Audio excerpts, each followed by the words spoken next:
Good morning बच्चों आज हम बात कर रहे हैं पृष्ठ संख्या 9 की पाठ्य पुस्तक के प्रश्न उत्तर। देखिए क्या है हमारा क्वेश्चन। निम्नलिखित तापमान को सेल्सियस में बदल लिए। 300 केल्विन को और 573 केल्विन को आपने किस में बदलना है? सेल्सियस में। तो देखिए स्टूडेंट्स कैसे करेंगे। आपको पता है 0 डिग्री सेल्सियस किसके इक्वल होता है? 273 केल्विन के इक्वल। 0 डिग्री सेल्सियस किसके इक्वल होता है? 273 केल्विन के ऊपर। अब हमने क्या करना है, इसका मतलब क्या है? 273 केल्विन किसके इक्वल हो गया? 0 डिग्री सेल्सियस के। 300 केल्विन किसके इक्वल होएगा? 300 केल्विन होएगा हमारा 300 केल्विन। 300 में से 273 डिग्री सेल्सियस माइनस कर दें, हमारा कितना आ गया? 27 डिग्री सेल्सियस। इसी तरह 573 केल्विन है। 573 में से भी हमने क्या करा? 573 में से 273 माइनस कर दिया तो कितना आ गया? 300 डिग्री सेल्सियस। इसी तरह स्टूडेंट्स हमारा नेक्स्ट क्वेश्चन है, निम्नलिखित तापमान पर जल की भौतिक अवस्था। देखिए जल का आपको पता है 100 डिग्री सेल्सियस पर वो क्या हो जाता है? भाप। 0 पे क्या होता है? बर्फ़। 0 पे बर्फ़, 100 पे क्या बनता है? भाप। और 100 से ऊपर पे तो नॉर्मली बात है वो भाप की अवस्था में ही होगा। तो 250 डिग्री सेल्सियस पे तो वो क्या होगा? समस्त जल भाप बनकर उड़ जाएगा। और 100 डिग्री सेल्सियस पर पानी उबलना शुरू कर देगा। किसी भी पदार्थ की अवस्था परिवर्तन के दौरान तापमान स्थिर क्यों रहता है? इन्होंने यही कहा है, जैसे बर्फ़ से पानी बना, आप बर्फ़ का टेम्परेचर नोट कर लो, आप जो पानी बन रहा है उसका टेम्परेचर नोट कर लो, दोनों क्या आएगा? 0 डिग्री सेल्सियस। देखिए बर्फ़ से अगर हम पानी बना रहे हैं, बर्फ़ पिघल कर पानी बन रही है, तो अगर आप टेम्परेचर थर्मामीटर लगाओ तो दोनों कितने पे आएंगे? 0 डिग्री सेल्सियस पर। इसी तरह पानी है, पानी भाप बनकर उबल रहा है तो भाप का टेम्परेचर नोट कर लो और आप पानी का टेम्परेचर नोट कर लो, दोनों क्या आएगा? 100 डिग्री सेल्सियस। तो इन्होंने यही कहा है कि पदार्थ की अवस्था परिवर्तन के दौरान तापमान स्थिर क्यों रहता है? इट मीन्स बर्फ़ से पानी बन जाता है, जब तक पूरी बर्फ़ पिघल जाते हैं तापमान 0 ही रहेगा। और इसी तरह पानी जब तक भाप बनता है तापमान कितना रहेगा? 100 डिग्री सेल्सियस। तो यही चीज़ है, किसी भी पदार्थ की अवस्था परिवर्तन के दौरान तापमान सेम रहता है। क्यों? क्योंकि अवस्था परिवर्तन के समय पदार्थ को दी जाने वाली समस्त ऊष्मा अवस्था परिवर्तन के दौरान जो हम हीट देते हैं वो क्या है? कणों के पारस्परिक आकर्षण बल को वंशीभूत कर पदार्थ की अवस्था को बदलने में उपयोग हो जाती है। तो जब उसकी स्टेट चेंज हो रही है, जब वो बर्फ़ से पानी बन रहा है, तो उस टाइम जो हम हीट दे रहे हैं वो क्या करेगी? कणों के बीच में जो आकर्षण बल है, जो हम हीट दे रहे हैं, ये हम हीट दे रहे हैं बर्फ़ से जो पानी बन रहा है, इसको जो हम हीट दे रहे हैं वो क्या करती है? जो कणों के बीच जो आकर्षण बल है उनको क्या करेगी? वंशीभूत कर पदार्थ की अवस्था को बदलने में उपयोग होती है। कणों के बीच जो आकर्षण बल है उसको वंशीभूत कर पदार्थ की अवस्था को बदलने में उपयोग की जाती है। उसके बाद हमारा अगला क्वेश्चन है, वायुमंडलीय गैसों के द्रव में परिवर्तन करने के लिए कोई विधि समझाइए। वायुमंडलीय गैसों को किसी बंद बर्तन में बंद करके दाब बढ़ाकर व तापमान घटाकर द्रव की अवस्था में परिवर्तित किया जा सकता है। वायुमंडलीय गैसों को किसी भी बंद बर्तन में बंद करके दाब बढ़ा दिया और तापमान घटाकर, जो वायुमंडलीय गैसों को हम द्रव में कैसे बदलेंगे? गैस को आपने किस में बदलना है? द्रव में।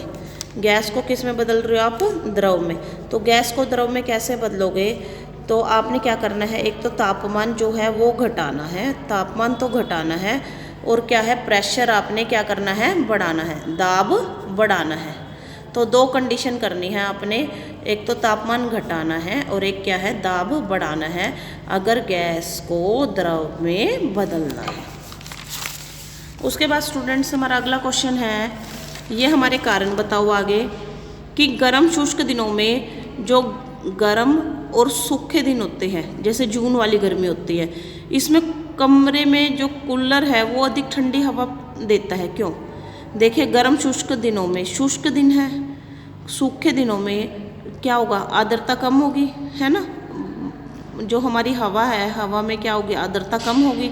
कम होने के कारण जो वायु शुष्क होगी, जैसे ही क्या करेगा? कूलर का पंखा है, कूलर का पंखा हवा को खींच रहा है, तो ऊपर से जो मैट पे पानी पड़ रहा है वो क्या करेगा? इस हीट को एब्जॉर्ब करके वो पानी उड़ जाएगा। ठीक है, वो पानी उड़ गया और हवा क्या होगी हमारी ठंडी।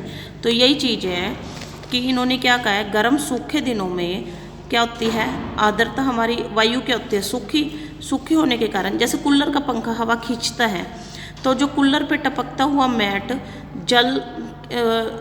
हुआ जल वाष्पीकृत हो जाएगा, ठीक है, वो क्या हो जाएगा, भाप बन के उड़ जाएगा और गर्म शुष्क वायु की गर्मी को अवशोषित करके उड़ जाएगा, जिसके परिणाम स्वरूप वायु क्या हो जाएगी, ठंडी।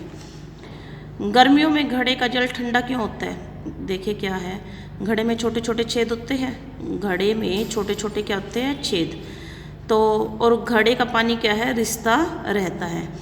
तो वो क्या है, जो घड़े का पानी रिसेगा वो क्या करता है, वायु की जल की मटके के पानी की हीट ले लेता है, ठीक है, तो इसलिए पानी ठंडा हो जाता है। देखिए क्या है, इन्होंने क्या कहा है, तो जो ये घड़ा है, इन्होंने गर्मियों में ये घड़ा है, घड़े के अंदर क्या होते हैं, छोटे छोटे छेद होते हैं, घड़े के अंदर आपने देखा है मिट्टी के छोटे छोटे छेद होते हैं, यहाँ से पानी क्या है, भाप बनकर उड़ता रहता है, वाष्पीकृत होता रहता है पानी, ठीक है, पानी वाष्पीकृत होता है यहाँ से।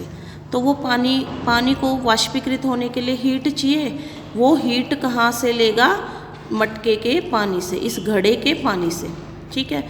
तो जो घड़े के अंदर जल है, जल मटके के पानी से, जो ये मटके के पानी से, इसलिए जल क्या हो जाता है हमारा ठंडा, मटके के पानी से हीट लेके जल क्या हो जाता है, वाष्पीकृत हो जाता है और बचा हुआ मटके का पानी क्या हो जाता है, ठंडा।